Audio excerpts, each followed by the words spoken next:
Welcome to the very first episode of our new program, Muslim Women in Politics, a platform dedicated to highlighting the voices, journeys, and leadership of Muslim women who are shaping the future of our communities through public service. I am your host, Wissam Sharafuddin, and with me in the studio is Ambassador Dr. Ali Ajami, the co founder of the Arab American Center for Culture and Arts. This program celebrates courage, vision, and representation while offering audiences the chance to engage with leaders who are breaking barriers and bringing new perspectives to the political arena.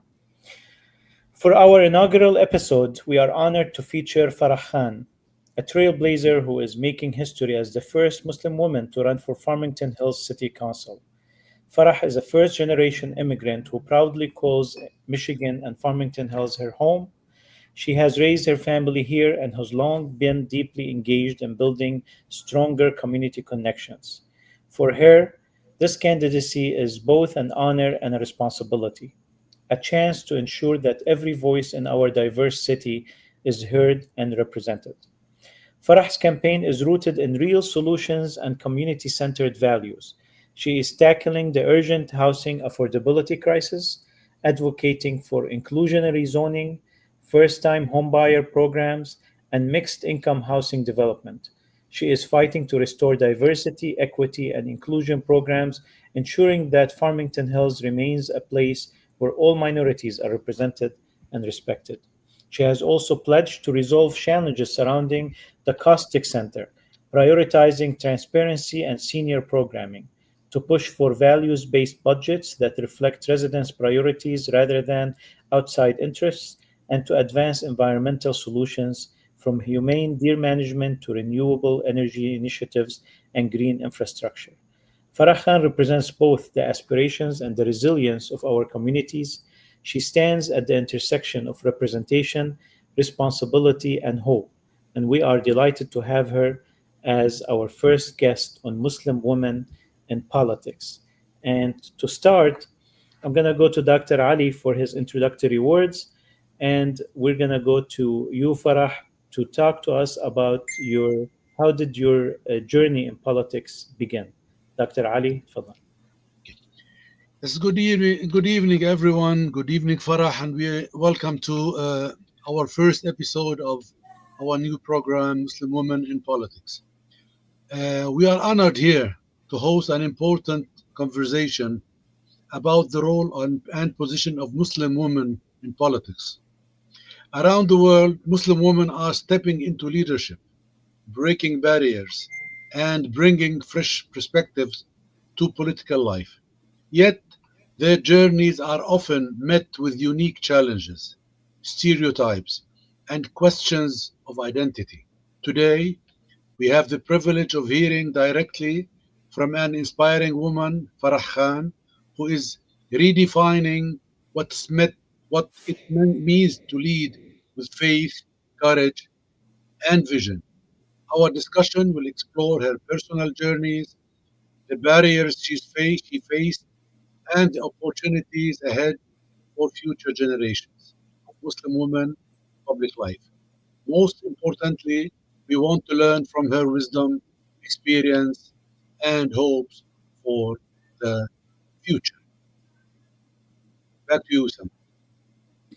Thank you, Dr. Farah Khan. Without further ado, let's start. How did your journey begin in politics?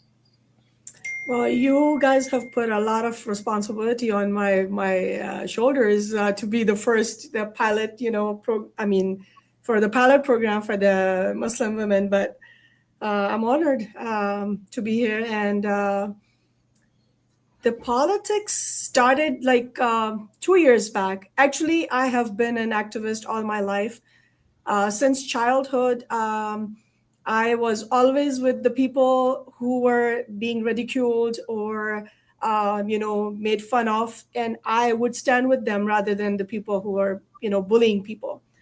So it was kind of like it's in my nature to protect and to help. So I came to this great country, United States, in 1996. So I'm a first generation immigrant.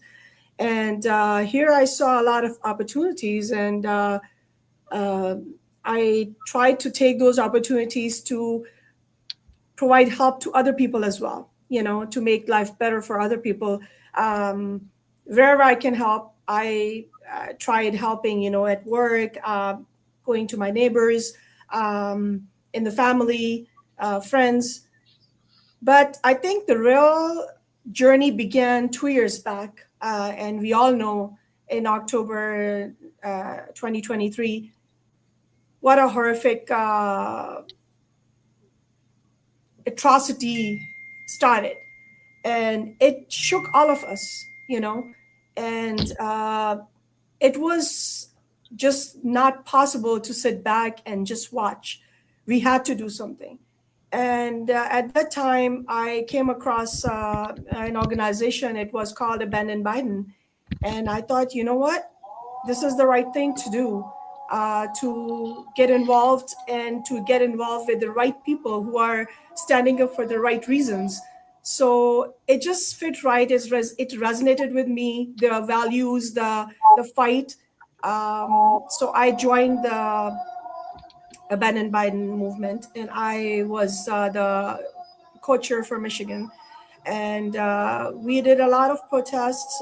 We did a lot of uh, press conferences. We spoke to a lot of people who, in the media, who could actually bring this our narrative to the world. And because we are the voices of the people who cannot speak for themselves, like our brothers and sisters in Palestine. So that, I think, is my real political birth. And I've been active in all the protests, in anywhere I see an opportunity where we can be the change. I get involved, and I try to be productive and using my abilities to the best of my abilities to help and make world a better place. So that, I think, is where I got involved in politics. And while I was doing that, a lot of people in my mosque, the people at the streets, when we were talking to them about, stepping up, speaking up, and reach out to your representatives, reach out to the elected officials, talk to them, and pressure them to do the right thing, which unfortunately in this, we live in such a unfortunate time that we do not see real leaders anymore. There are people who call themselves leaders, but unfortunately they are hesitant to do the right things. So I think it's the time is very this time is very important for people who actually have the moral compass present in them to step up in the leadership roles, to step up and be the voice of the people who are oppressed and who need help. So that's why I was pushed. I kind of it wasn't taken lightly, but I know it is a very hard journey, and it's a very difficult journey. But I took this responsibility upon myself to get involved in politics so I can at least fix, if not everything, of course, I can fix some things. So that's how, I decided to run for the city council in Farmington Hills. And I have the privilege to be the first American Muslim woman who is going to be running for the city of Farmington Hills. Awesome. Congratulations. Dr. Ali, do you have any questions? Yeah. I have a lot. Let me start with this one. Yeah. Yeah. Go ahead, Farah. No, no, go ahead. I'm Okay, ready. okay. I was looking through Debon blog online, and I Hmm. loved something. I think Wissam wrote it. It says that the Green Party is making waves in Michigan local politics as Farah Khan has officially announced her run for Farmington Hills City Council 2025. What does this mean to you, and how strong you believe these waves are? So we have seen both parties. Like I said, the leadership, unfortunately, in both prominent parties is very disappointing, and that is the reason I chose to step into politics. And when Wissam said that, I am part of the Green Party, and I said, well, you know what? Even though it's a nonpartisan election, but my values resonates with the Green Party values. So it's only fitting that I take that banner and run with it. So let's see how strong these waves go. So, Farah, you've been very active with Abandon Biden, and then it became Abandon Harris. You played a big role in educating and spreading awareness that we are not going to give our voice to those who slaughter our brothers and sisters back home, those who stand with foreign countries' interests over our own American interests. So, and now you are, you've stepped up in the Green Party. You're one of the founders of the Arab American and Muslim American Green Party caucus. You have presided over the Michigan chapter of the caucus. And now you've stepped up and you are running for the City Council of Farmington Hills, a city that doesn't have a precedence before of a Muslim woman running. So that's a challenge by itself. How do you find the courage to do that, and what message do you want to give to your Muslim sisters in America and your Muslim sisters all over the world? Like I said, it was hard. It is a difficult journey. It's not. I'm not gonna say it's gonna be easy. It requires a lot of hard work. It requires a lot of time. It requires a lot of dedication, and especially if you are a woman, we are looked upon as nurturers. So when a nurturer also becomes a leader, I think that's the right qualities. And I would urge the Muslim sisters around the world to take this responsibility. We are the nurturers. God created us as mothers, nurturers, sisters, daughters. We have in our nature to protect, to help, to provide, to instill the right values. So I think that it is most important now than ever. This is the time is very crucial for Muslim sisters to step up to this challenge, embrace it, and God will help you. You will be surprised to see how the brothers and sisters around you will come and help you, and they will be there. They will help you. So trust me. Uh, Even though it's a hard journey, but I think we cannot hide behind the veils anymore. We have to put on our hijabs, we have to put on our abayas, and we have to get to the battlefield. Okay.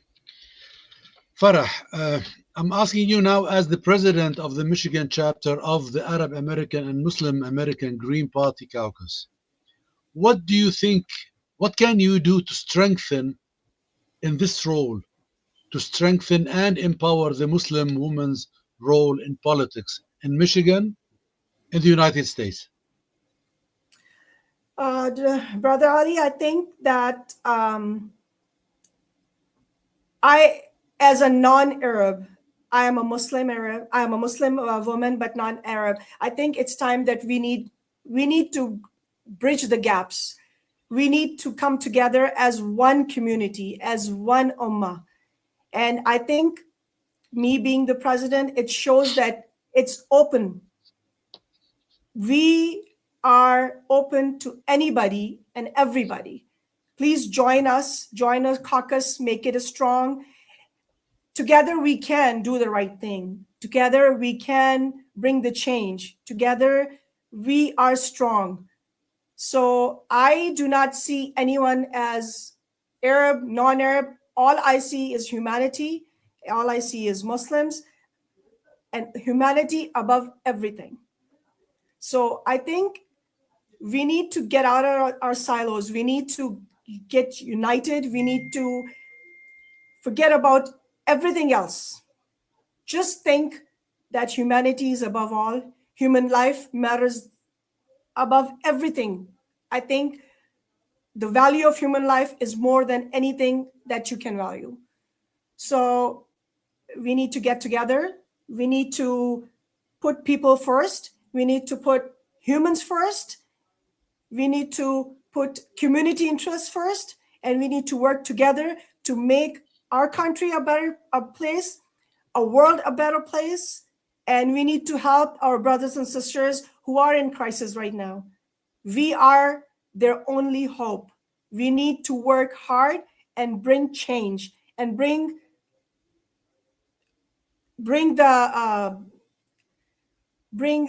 life. We need to bring resources. We need to work together to make everything possible for the people who cannot do it for themselves, like our people, like our brother and sister in Palestine, like our brother and sister in Syria, in Yemen, in Lebanon.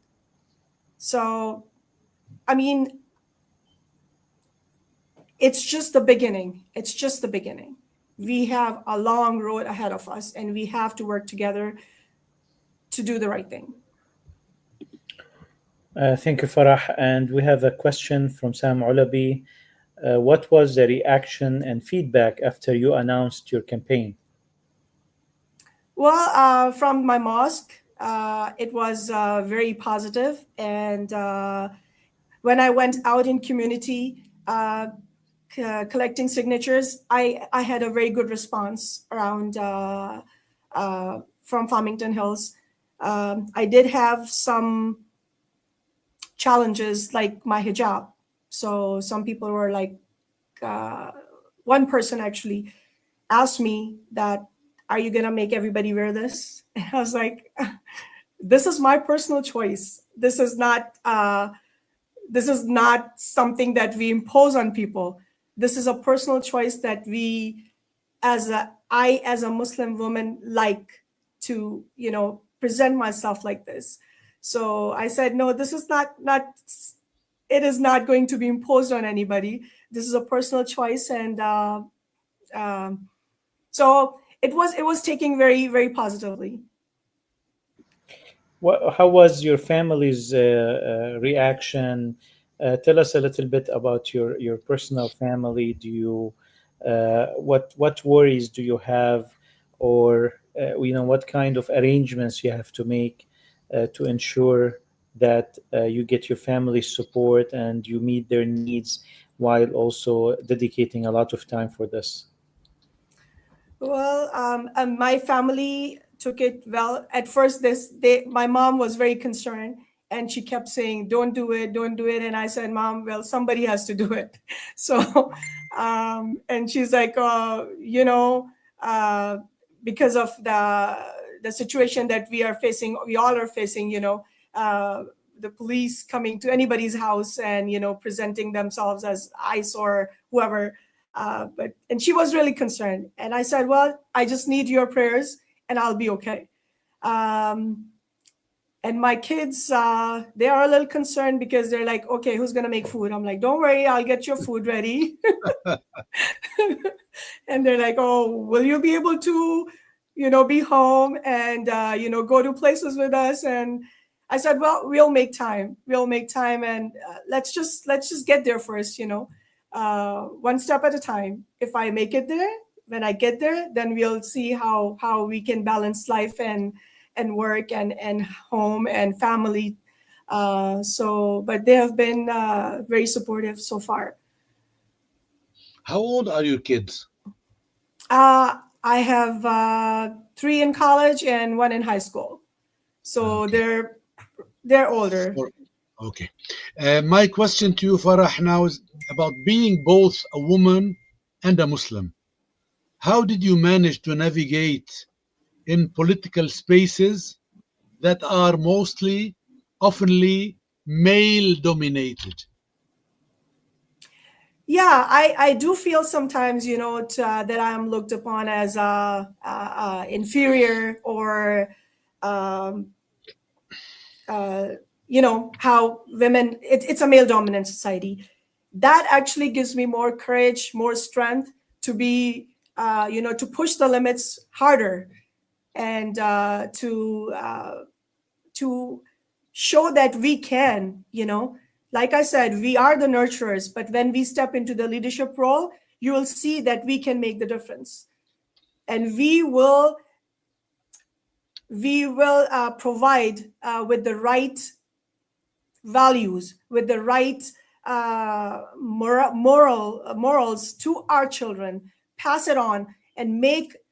I think we have the courage, and uh, we are ready to make our next generation, our new leaders, into, we can push them, we can guide them to step into the right roles.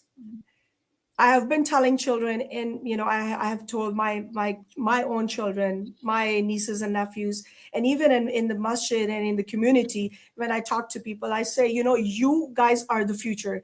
You need to look into these roles as well. Be You guys need to run for the offices. You guys need to take the reins in your hands, because I know that you guys are the right leaders for our community, for our country, for our world. Farah, let's talk a little bit about the technicalities of running for office. So, it is like a guide for others. So, as far as city council, what is usually the time expectations dedicated for such? I know it's a volunteer and a part time. Obligation or responsibility. What is the expectations usually, and what are the steps for someone to run for a city such as Farmington Hills? Wissam, to be honest, I spoke to some of the council people, and they said it is very demanding. So it could be from somewhere from 10 hours to 20 hours a week, uh, working for the city council, as a city council, serving as a city council member. And as far as the process, so if anybody is thinking about running, you need to find out the time, what is the time for uh, submitting your paperwork. So they give you a time period up to that time, you a deadline where you have to have certain amounts of signatures. For that, you have to call your city hall, talk to the city clerk, and she will give you everything. I was speaking to my city hall clerk, and they were extremely helpful. I called them several times, and they gave me step by step instructions. So, first of all, you need to find out what's the time deadline that you need to submit the paperwork for. Then you have to collect the paperwork from the city hall. That's the sign up sheets that you have to take to the people. Every city requires a different number of signatures that you need to submit, and that is as per the population of the city. For me, it was 202 signatures I needed to submit. That you have to take to your mosque. You go to community spaces where you can find people and talk to them and tell them that you're running for city council and you need their signature. Once you have submitted the signatures, they verify the signatures, and don't wait till the last day like me, because they need to figure out if all the signatures are valid.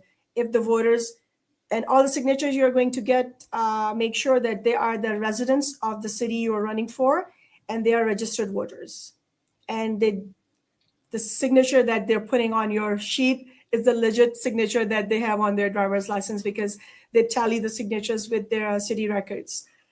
So I submitted about like 250 plus signatures, and I was still like a few signatures short, because they had to um invalidate some of the signatures because of whatever reason. So after that, once you have submitted the signatures and they validate the signatures and you're good on signatures, then you file an affidavit. And once you sign the affidavit, you have to sign the affidavit in front of the city clerk. Once you do that, then you're officially in the race. And then they'll send you a letter at home that tells you that you have been a candidate for the city council, and then then you start your campaign. Is there any compensation for the time that you spend as a city council member? I believe there is, but I'm not aware of that. I have not found that out yet. Once I get there, I'll have more information about that.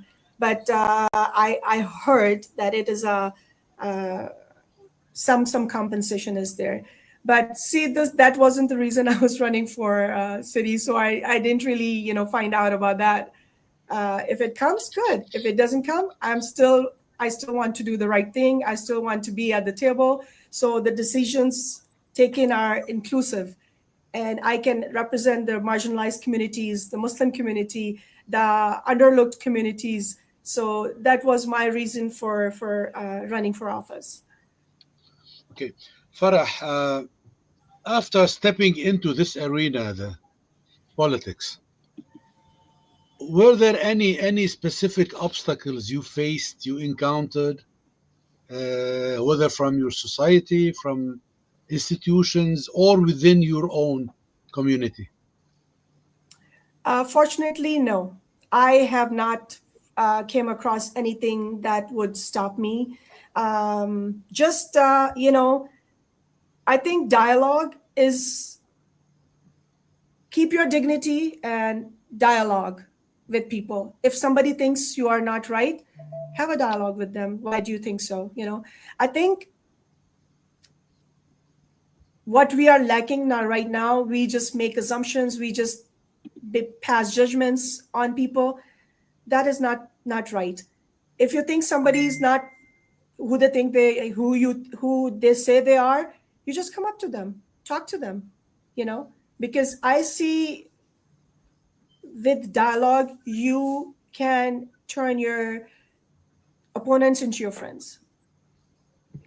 So that's the approach I am taking. I am talking to anybody. I just ask them, if you have any questions, if you think I'm not doing something right, tell me, because this is why I am going in. So I am your voice. I represent you. If you think I'm not doing it correctly, you talk to me. You tell me what I'm doing wrong. And then, I can take your voice, I can take your perspective, present it as your representative.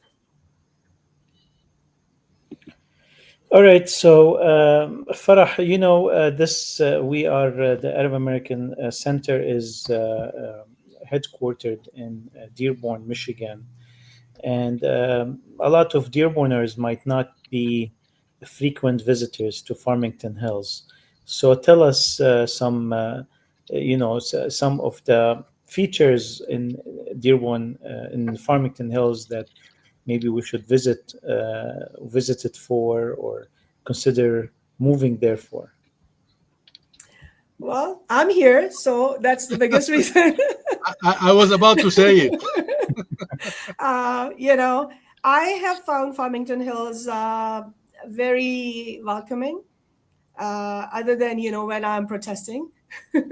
So I think Farmington Hills downtown is a very a beautiful place. I've been there many, many times. My kids' school is nearby. Um, it's a very diverse city. I think you will find all people from all walks of lives. Um, and honestly, I still need to explore Farmington Hills a little bit more than I do. I have, because I still need to see a lot more in this beautiful city. We have some real good parks. Caustic Center is uh,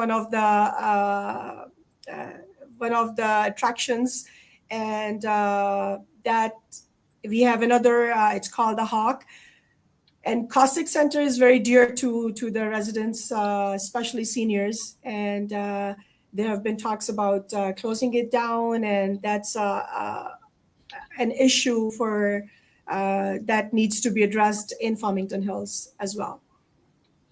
Okay, Farah, was there any particular moment or experience in your life recently that made you realize or take the decision to engage in public life? I have been a public person since I was a child. I was called a chatterbox in my class, often by teachers. They'll be like, you go in the corner because, and I'll be talking from there. So it is in my nature to just get engaged. I see myself as somebody who is always available and ready to help. Even when I'm traveling, if I see somebody who's distressed, I would go up to them, even though, I'm running for my flight. I'll be like, what can I help you with? Let me just find somebody who can help you so you are not in, where you're going, what you're doing. So I think it's in my nature to be a public person, to be, I'm a, I'm a people person. So when I'm around people, I'm happy. Okay, Wissam. Yeah, Farah, if what is your first 100 days? Have you thought about that question? Usually, candidates think about it at a certain point in their campaign. Have you yet thought about what is your priority topics that you're going to bring to the city council? Oh, yeah, priorities. I have not thought about 100 days with some. You just gave me a thought that, I think about. I should start a journal about it and revisit it frequently. So I think the priorities. I am not running as a politician. I am running as a neighbor. I'm running as a person who see gaps. I'm running as a person who experiences these struggles. So number one thing that I see in Farmington Hills is affordable housing. I think that for housing is very, very expensive, and we need to have inclusionary zoning. We need to have programs for the first time buyers, for seniors, for young families. Because when I was getting signatures, I spoke to somebody, a resident, and they were concerned about their children not being able to buy a house in Farmington Hills, and it was saddening for them that seeing their children move away from Farmington Hills and from Michigan altogether. And I thought about it, and I'm like, I wouldn't want my children to be living away from me. And we need to make sure that the housing is affordable for everybody, not just one community, not just one certain walk of life. It should be affordable for everybody. So we need to work on programs that could bring, like low income, or have, push the developers to have inclusionary zoning. So they have some units for some people, for people who cannot afford that kind of housing. So that is something that is on my mind. That's my number one priority. Um, Secondly, I think that public safety and value based budgeting We have the budget, but we don't want to just be like, okay, so last year we did this, so this year we do 3% more of that. I think what we need is, we need to include people. We need to have more open forums. We need to have people's input to see what is their priority, what they think is important for them, and allocate the budget accordingly. Rather than just be traditional. Okay, so 1, 2, 3, 4, 5, and this is where the budget's going to go. And public safety. So I think we need to strengthen the law enforcement, but we need to build trust between the law enforcement and the residents. We need to have more mental health crisis programs. We need to have more resources available. We need to have more people available for people so they can reach out without being judged or without being, because mental health is something that is very scary nowadays. We don't know our children, what they're thinking. We don't know what's happening. Seeing all this crisis, all this horrors in the world, we don't know how it affects them. I have seen children, they don't talk.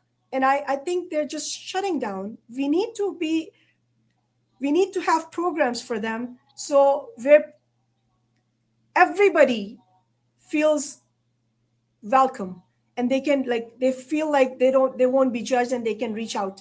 And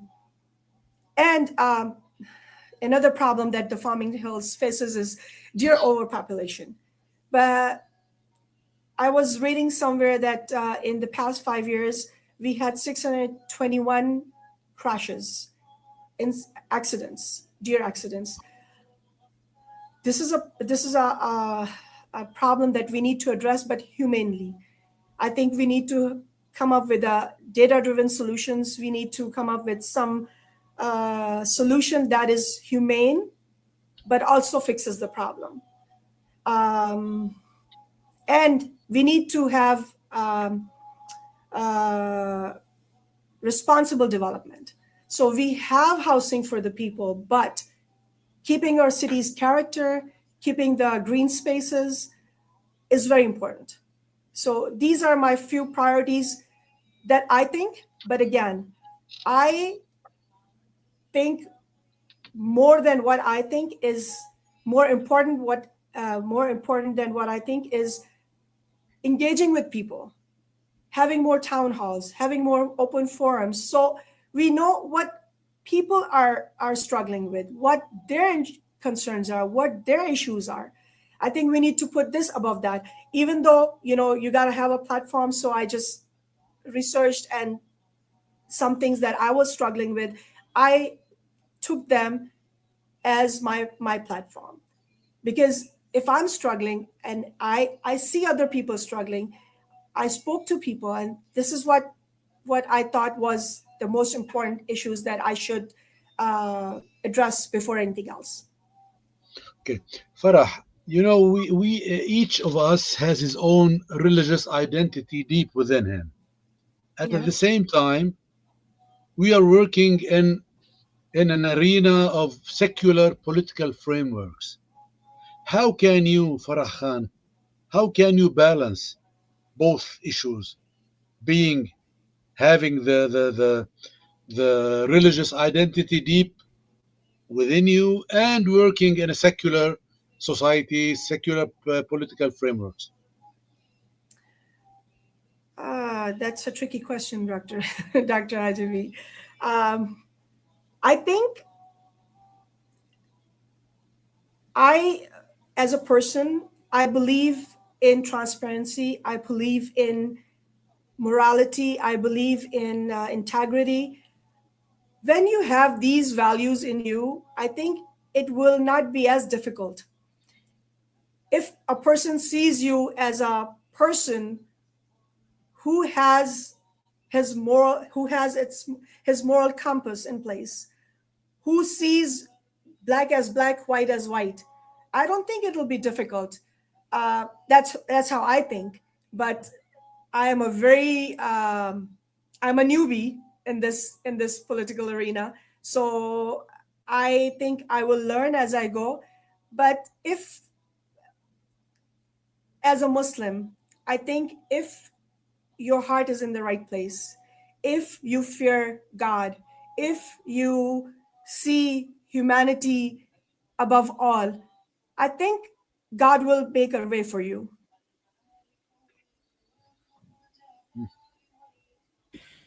Right, Farah, the median age in Farmington Hills is about 47, according to the last census.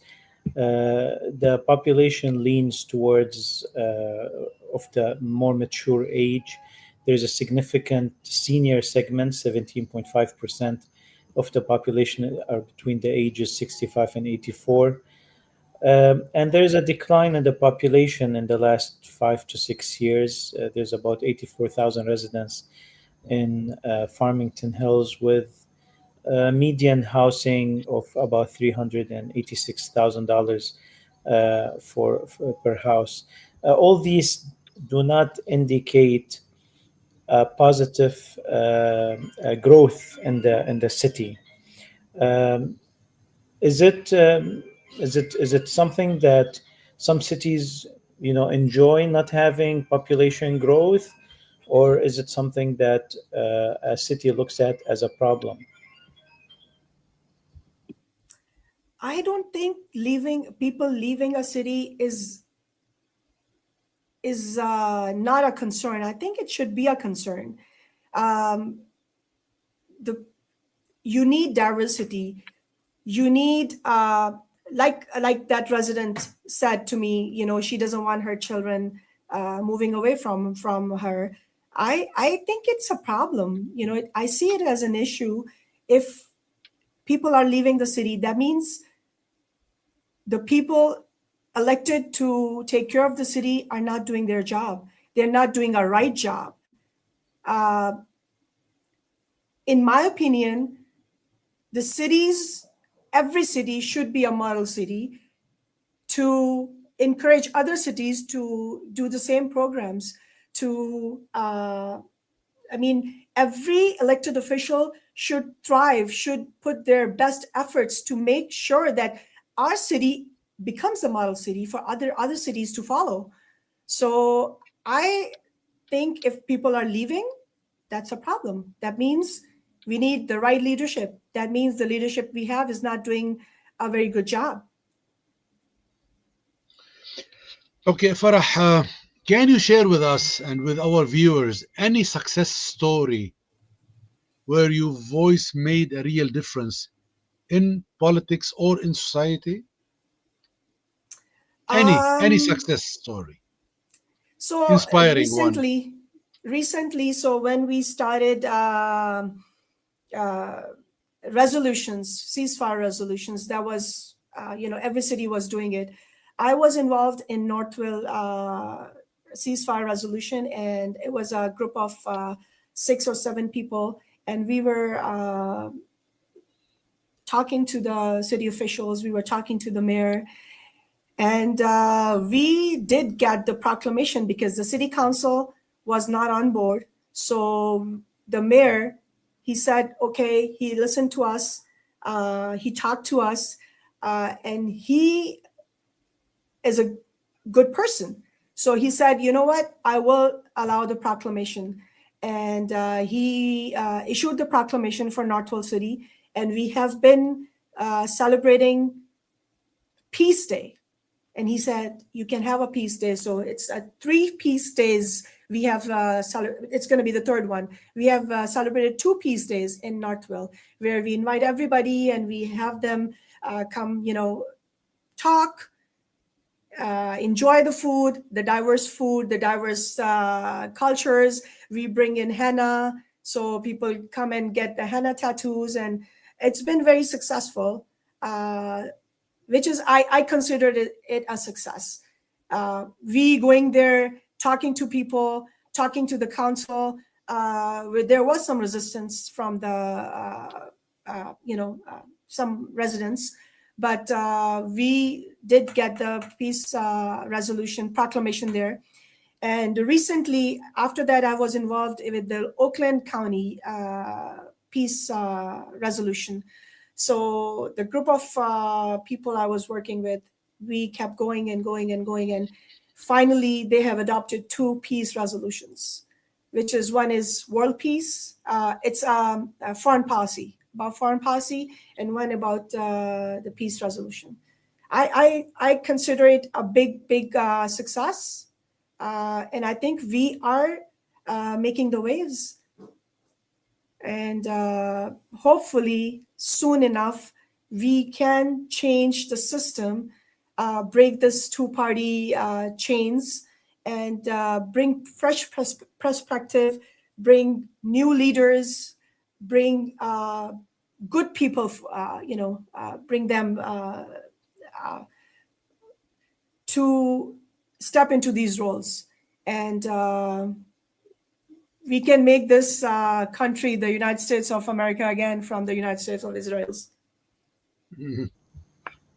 So Farah, of course, also I would add to that my perspective that your Hmm. participation in you were in the leadership of Abandon Biden and Abandon Harris, and you've set the tone for the administration that our votes are not guaranteed, that our votes has to be earned, and if you are going to step all over our community and all over our values and all over the American true American values, then you will not earn our votes. And then you courageously also, through Abandon Biden, has endorsed Dr. Jill Stein, who was the only candidate at that time who was anti-genocide.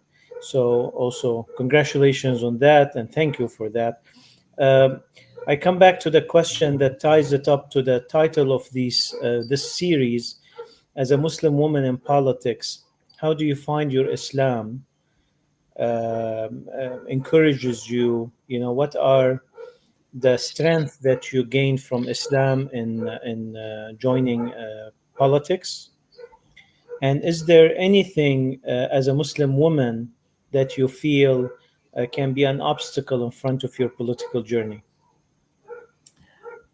I think Islam gives me the strength, gives me the morality, gives me the courage to step into this political arena, because my religion requires me to be transparent, to hold myself accountable. If I take a responsibility, I see vote is a trust that people put into you. If people vote for me, they're putting their trust in me, and then I will be held accountable in front of my God for their trust, how I used it, how I provided, how I serviced them. Anybody who is an elected official is actually is actually servicing people. They're not ruling people. They're actually public servants, and they need to serve the people who elected them, who put trust in them, who put their who gave their votes to them. I see this as a big, huge responsibility. I see this as a huge accountability. I see this as a huge burden put on me. And my religion, my Islam guides me to hold myself accountable before anybody else. I put myself at the end of the night, at the end of the day, I need to reflect upon me to see how I did today. What did I do today? Every action that I did in the day, was that a right action? Was it for my God, or was it for me? Because I I think it is a very hard position that I'm putting myself into. It is a very big responsibility. And I don't see how people go to sleep by doing wrong things, by taking wrong decisions, like what we are doing. We are abetting genocide. We are aiding genocide. How can you go to sleep thinking that I made this decision? That decision took thousands of lives. How can I? How will I face my God? How will I face Allah? I cannot. And I this really scares me. I am really like, I really, I shake with fear when I think about that. And I think if you hold that thought that you will be answerable to the people and more so to Allah for every step you took, I I don't think you can just take a wrong decision. And then at the end of the day, I make dua, I pray to Allah to give me the strength, to give me the guidance, to guide me to take the right decisions, to take the right steps that could only bring joy, only bring ease to people. And I think that's the only way. If your moral compass is not right, then you are doomed. You may not see it today, but it's coming.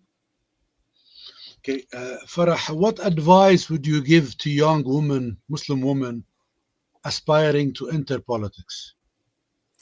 What do you advise I them? would, I would like to tell all my, all my sisters, all my mothers, and young Muslimas, to see this as an opportunity to bring goodness to the world, to bring the right solutions to the world. These young people are very smart. They are very, when I go out and see, they are very responsible, and they are very energetic. And if we put the right people into the right places, you will see how things will change. And would like to welcome, I would like to plead to them to please look into the politics as a responsibility. Take it upon you as a responsibility to fix this world. Because if you don't, if I don't, then who will?